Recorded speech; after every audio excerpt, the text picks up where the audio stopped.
अस्सलाम वालेकुम वरहमतुल्लाह। Dear students, मैं उम्मीद करता हूँ आप सभी खैरियत होंगे। जैसा कि आप लोग जानते हैं कि हमने 10th क्लास फिज़िक्स की जो न्यू बुक आई है वो हमने स्टार्ट की हुई है। इसका यूनिट नंबर 11 लेकर चल रहे थे। लास्ट वीडियो में मैंने आप लोगों को ये वाला टॉपिक क्लियर करवाया था, मायात और गैसों में कन्वेंशन।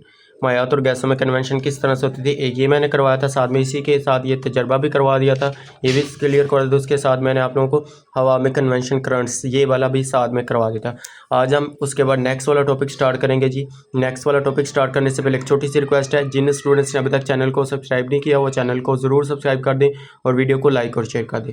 टॉपिक हमारे पास जी कन्वेंशन करंट्स के इस्तेमालात। अब इसमें आप लोगों से इस तरह से आ सकता है कि कन्वेंशन करंट्स के इस्तेमालात बयान करें या इसके इस्तेमालात लिखे। तो ये जो पहला पैरा है हमारे पास, यहाँ से लेके यहाँ तक हमारे पास ये सारा का सारा क्या है, ये इसकी इस्तेमाल ही हमारे पास दिए हुए हैं। आप लोग यहाँ तक इसको कर सकते हैं। अब इसमें देखिए मैं आप लोगों को बता देता हूँ, कहता है कि इलेक्ट्रिक गैस या कोयले के हीटर से पैदा होने वाले कन्वेंशन करंट्स घरों और दफातर को गर्म रखने के लिए इस्तेमाल होते हैं। मीन जो कन्वेंशनल करंट है वो क्या होता है, इलेक्ट्रिकल जो चीज़ें हमारे पास है, गैस या कोयले के हीटर से पैदा होने वाले कन्वेंशनल करंट्स के घरों में और दफातर को गर्म रखने के लिए इस्तेमाल होते हैं।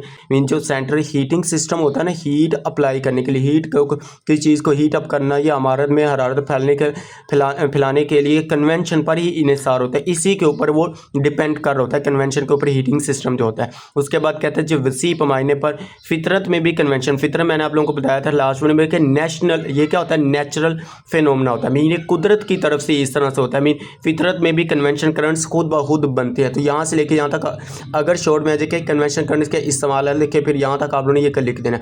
अब आगे भी कहता है कि फ़ज़ा में भी रोज़ाना टेम्परेचर में होने वाली तब्दीलियाँ गर्म और ठंडी हवा की हरकत के बास होती हैं।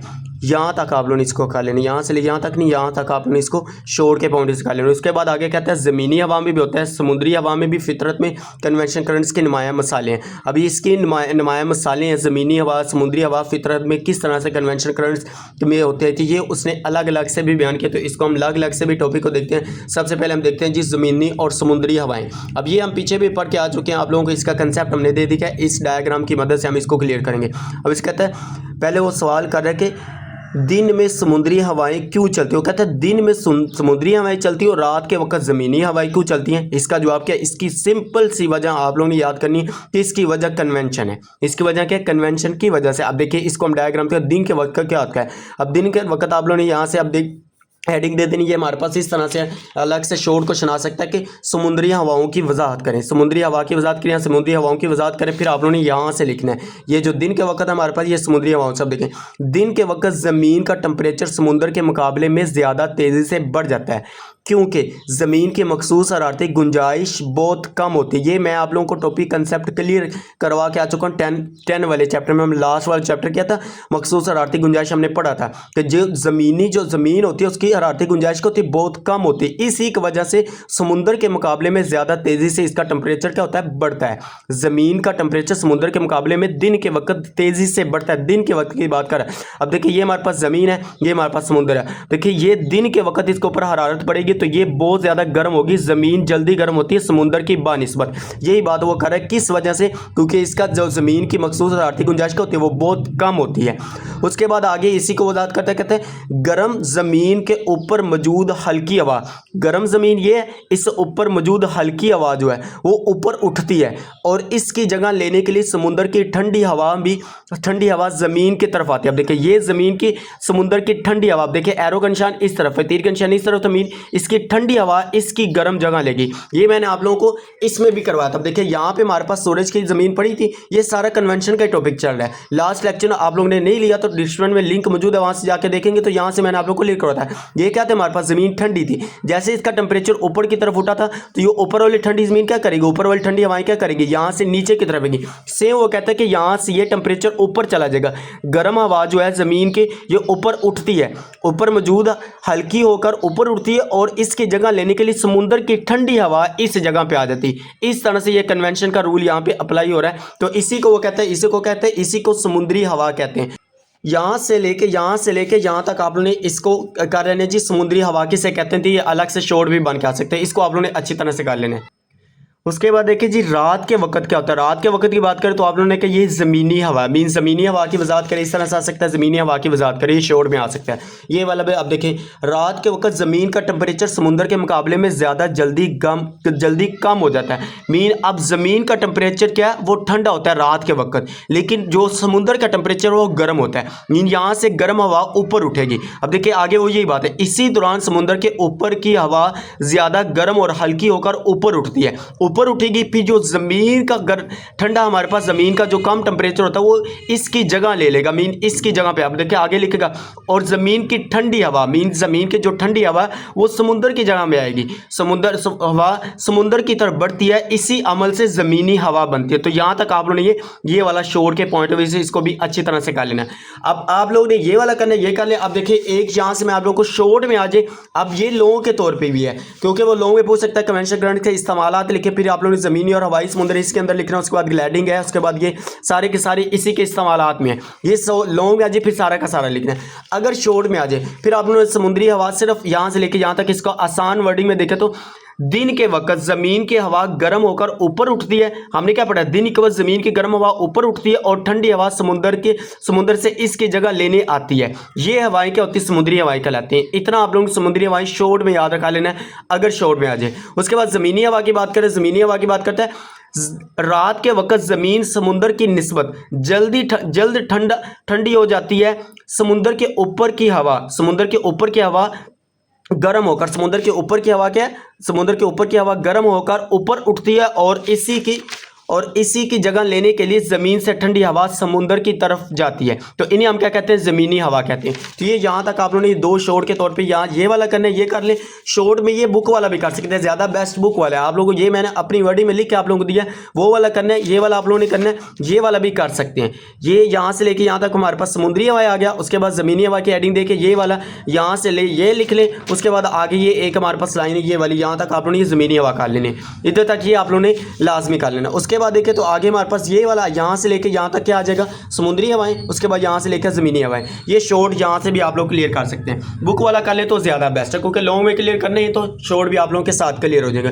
उसके बाद देखिए जी ग्लाइडिंग, ये मोस्ट इंपॉर्टेंट है, इसके ऊपर लिख ले कि ये वेरी इंपॉर्टेंट है। शॉर्ट के पॉइंट ऑफ व्यू से इधर मैंने लिखा हुआ है कि अहम तरीन हमारे पास क्या, ये अहम तरीन सवाल है शॉर्ट के पॉइंट ऑफ व्यू से ग्लाइडिंग। अब ग्लाइडिंग सबसे पहले आप लोगों ने कहना है ग्लाइडिंग होता क्या। यहाँ से वो हमारे पास सवाल करे कि ग्लाइडर हवा में किस तरह रहता है। ग्लाइडर की बात करें, ग्लाइडर किसे कहते हैं, ग्लाइडर की तारीफ लिखिए, ग्लाइडर से क्या मुराद है, तो वो आप लोगों ने यहाँ से इसको क्लियर करना। अब देखिए यहाँ से लेके यहाँ तक इसका जवाब ही दिया।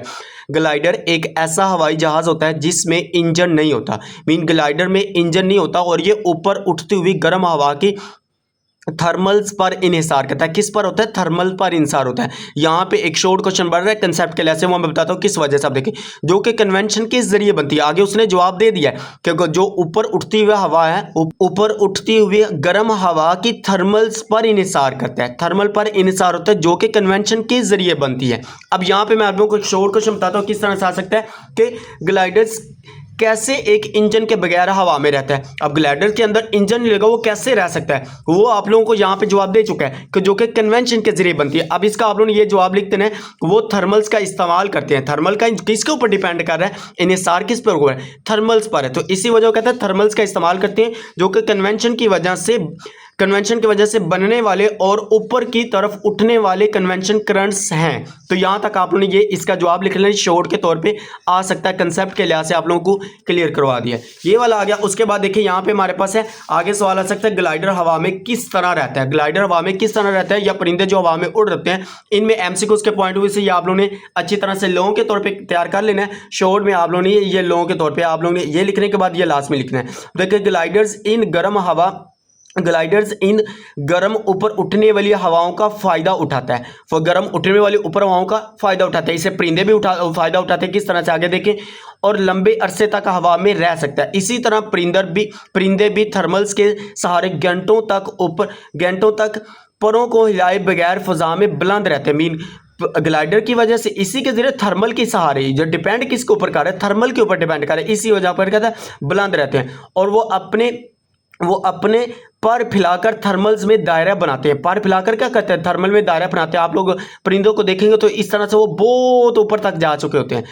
किसकी वजह से होता है, ग्लाइडर की वजह से हो जा रहे, तो किसके ऊपर, ये थर्मल के सहारा लेकर जाते हैं, जिससे गर्म हवा के ऊपर उठने के साथ वो बुलंदी हासिल करते रहते हैं। अकाबबाज और गिद्ध जैसे परिंदे थर्मल्स को इस्तेमाल करने में खास महारत रखते हैं।